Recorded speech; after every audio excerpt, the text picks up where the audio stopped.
Алматы технология экономикалық колледжі қазақ тілі мен әдебиеті сабағы. Сабақтың тақырыбы Гүлжауһар Сейітжан, қара алтыны халқымның. Назар аударыңыз. Гүлжауһар Сейітжан 1947 жылы 24 қазанда Қытай Халық Республикасының Шәуешек қаласында дүниеге келген. 1954 жылы Қазақстанға қоныс аударған. Орта мектепті Семей өңірінде үздік оқып, 1971 жылы КазМУ-дың журналистика факультетін бітірген. Кейін Ақтау қаласында қызмет жасаған. Оның өлеңдерінен қазақ қызының небір қасиеті мен кемел жан дүниесі көрінеді. Сабырмен, санасымен, төзімімен баурайды, деп Әбіш Кекілбайұлы айтқан екен. Гүлжауһар Сейітжанның шығармашылығы 1978-2012 жылдар аралығында ақынның Тұңғыш, Үміт жағалауы, Ақерке, Жолайрық, Гүлайым, Маңғыстауым ғұмырымның арнасы, Жаңа өзен оттары, Маңғыстау мұнайшылары, Жер ана перзенттері, Жүректегі жазулар, Ана жырлары, Сағыныш саздары атты 11 кітабы жарық көрген. Алтыны халқымның. Мұнай, мұнай, сарымай, қап-қарамай, келбетіңе халқымның жаққан арай, бейнеті мол қазақтың жерін кеулеп, бақытына айналған баққа қарай. Мұнай, мұнай, қара алтын қазынамыз, қаталдау табиғаттың назы нағыз, қан тамырдай таралған тамырлардан қара қошқыл жер қанын ағызамыз. Мән сыйлаған тірлікке сән сыйлаған, мұнай көзін тереңнен аршиды адам, жапан түзде ертегі қақала салып, естен кетпес жасады сан сыймаған. Талайларды келтірген жарқын жүзге, мұнай деген қап-қара алтын бізге, мұнай іздеп кеземіз қиырларды, ыстық шілде, қатал қыз, алтын күзде. Қап-қара қан жүгіртіп тамырына, қара алтынның боялып самығына, сағына, қолын созған әлемдік биіктерге, сүйінемін Маңғыстау алыбына. Енді балалар, бірінші тапсырма. Жаңа сөздермен сөйлем құраңыз. Бұл сөздер қара алтын, қара қошқыл, бейнет, жер қаны, жапан түз, қиыр, сағым.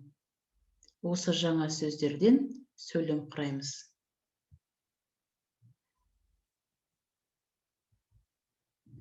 Мен де сөйлем құрап жаздым. Сіздердің де жауаптарыңыз осындай деп ойлаймын.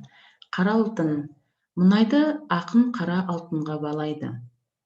Қара қошқыл. Мұнайдың түсі қара қошқыл болып келеді. Бейнет. Мұнай өндіру оңай емес, бейнетпен келеді. Жер қаны. Ақын мұнайды жер қаны деп есептейді. Жапан түз.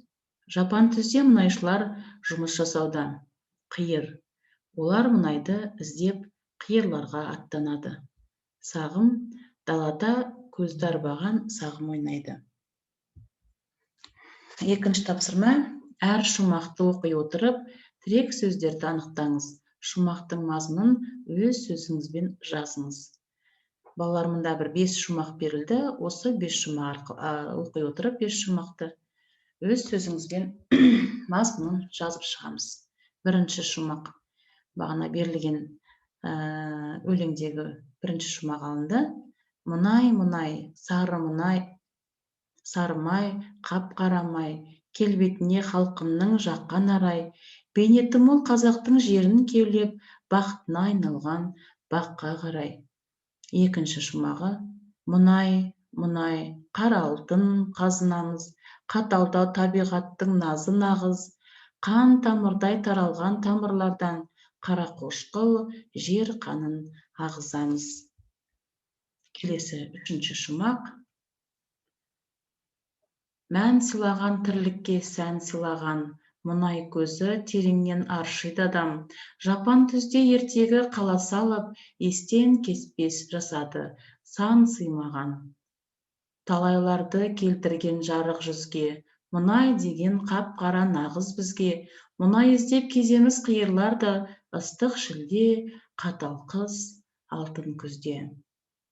Қап-қара қан жүгіртіп тамырына, қара алтынның боялып сағымына, қолын созған әлемдік биіктерге, сүйінемін Маңғыстау алыбына. Міне берілген осы 5 шумаққа балалар өздеріңіз шумақтың мазмұнын жазып шығуларыңыз керек.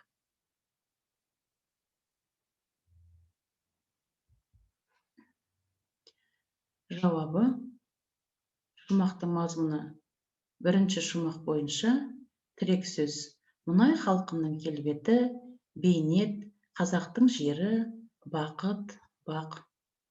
Шумақтың мазмұны мұнайдың халық өміріндегі орнын көрсетіп, оның ел бақытына айналғанына қуанады.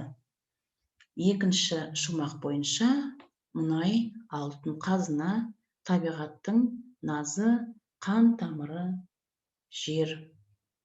Мазмұны: мұнай халықтың қазынасы, табиғаттың сыйы екенін және оны өндіру туралы айтқан екен. Келесі шумақ бойынша тірек сөздер: мән, тірлік, сән, мұнай көзі, адам, ертегі, қала, сый. Мазмұны: адам қолымен өндіріліп жатқан мұнайдың тірлікке мән сыйлағаны туралы айтты. Келесі жарық тірек сөз: жарық, жүз, мұнай, қара алтын, қиыр, шілде, күз, қыс. Шумақтың мазмұны: мұнайды қара алтынға балап, жылдың барлық мезгілінде оны іздейтінімізді айтты. Соңғы шумақта балалар оның мазмұны: мұнайдың арқасында әлемдік биіктерге қол созған Маңғыстауына сүйсінеді. Бұндағы тірек сөздер: тамыр, қара алтын, сағым, әлемдік биік, Маңғыстау. Келесі балалар тапсырма: өлең мазмұнымен танысқан соң, сіздің автор позициясы қандай деп ойлайсыз? Не ұнады? Қандай ой келді? Не сезіндіңіз? Негізгі ойыңыз қандай?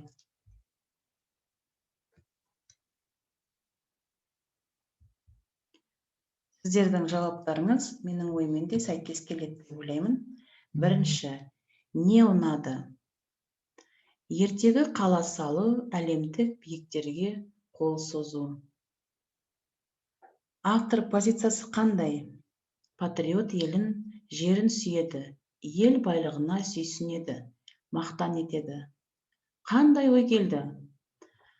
Халқымның тірлігіне мән сыйлаған қара алтын еліміздің басты қазынасы. Не сезіндіңіз?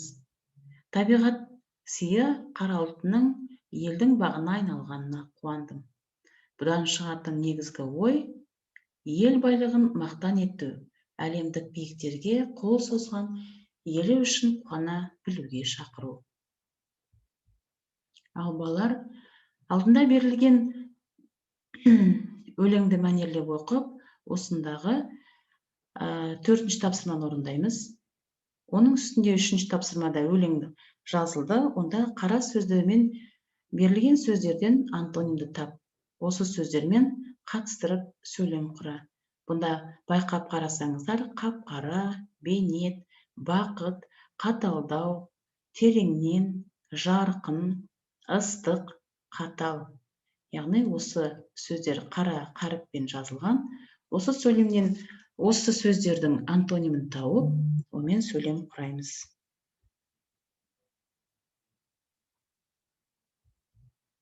Үйге тапсырма: берілген сөздерді омонимдік қатарын тауып, сөздердің сөйлем құраңыз. Үлгі берілген сөздер астында тұр, қарасаңыздар: баспа, айналма, біз, ара, ашық, қорық. Бұнда балалар үлгі берілген көк деген сөз беріліп тұр. Бірінші, көк, түс атауы. Мысалы, көк көйлегі өзіне жарасып тұр. Екінші, көк, аспан, әуе. Мысалы, көк жүзіне самғап барады. Үшінші, көк, көгеріп шыққан өсімдік, шөп. Қалың көктің арасынан көрінбейді. Олай болса, балалар, астында берілген сөздердің амонимдік қатарын тауып, сөйлем құраңыздар. Сабақ аяқталды. Сау болыңыздар.